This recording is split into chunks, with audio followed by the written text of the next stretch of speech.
సర్కారు వారి పాట మూవీలో కూడా ఇదే చెప్తారు. పెద్ద పెద్ద బిజినెస్ మ్యాన్స్ తీసుకొని రిటర్న్ పే చేయని అమౌంట్ ని గవర్నమెంట్ మన దగ్గర ట్యాక్స్ రూపంలో కలెక్ట్ చేస్తుంది. అవునా, నిజమా?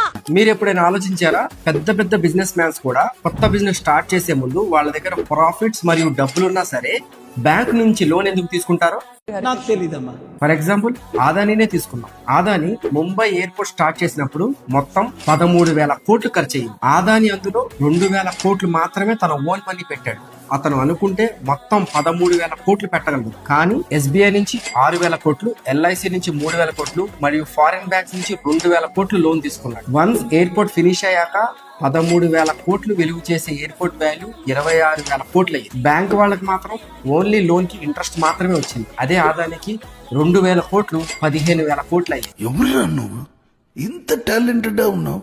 You are really a god gifted child. మీరు కష్టపడి కట్టే బ్యాంక్ డిపాజిట్, మీ ఫ్యూచర్ సెక్యూర్ కోసం కట్టే ఎల్ఐసి ప్రీమియం వాళ్ళ బిజినెస్ గ్రో అవడానికి యూస్ అవుతుంది. ఇలా ఈ పెద్ద బిజినెస్ మ్యాన్ ఎందుకు చేస్తారంటే ఒకవేళ వాళ్ళ బిజినెస్ ఫెయిల్ అయినా వాళ్ళకి పోయేది 2,000 కోట్ల రూపాయలు మాత్రం. కానీ ఆ బ్యాంక్స్ నుంచి తీసుకున్న లోన్ అమౌంట్ కోసం బ్యాంక్స్ గవర్నమెంట్ దగ్గరికి వెళ్తాయి. అదాని రిటర్న్ పే చేసే వరకు గవర్నమెంట్ బ్యాంక్స్ కి బెయిల్అవుట్ ఆర్డర్ ఇస్తుంది. అప్పుడు గవర్నమెంట్ ఆ లాస్ ని రికవర్ చేయడం కోసం మన మీద ట్యాక్స్ రూపంలో డబ్బులు కలెక్ట్ చేస్తుంది.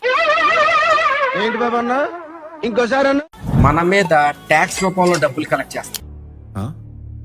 సరిపోయింది. హీరో విలన్ కొట్టుకుని కమెడీని చంపేసినట్టు నా మీద పడతారేంటి? సర్కారు వారి పాట మూవీలో కూడా ఇదే చెప్తారు. పెద్ద పెద్ద బిజినెస్ మ్యాన్స్ తీసుకొని రిటర్న్ పే చేయని అమౌంట్ ని గవర్నమెంట్ మన దగ్గర ట్యాక్స్ రూపంలో కలెక్ట్ చేస్తున్నారు. అందుకే మనం బ్యాంక్ నుంచి 2 లక్షల రూపాయలు లోన్ తీసుకుంటే అది మన ప్రాబ్లం. అదే 2,000 కోట్ల రూపాయలు లోన్ తీసుకుంటే అది బ్యాంక్ ప్రాబ్లం. దీనిపైన మీ ఒపీనియన్ ని కమెంట్ చేయండి. For more such finance content follow our page.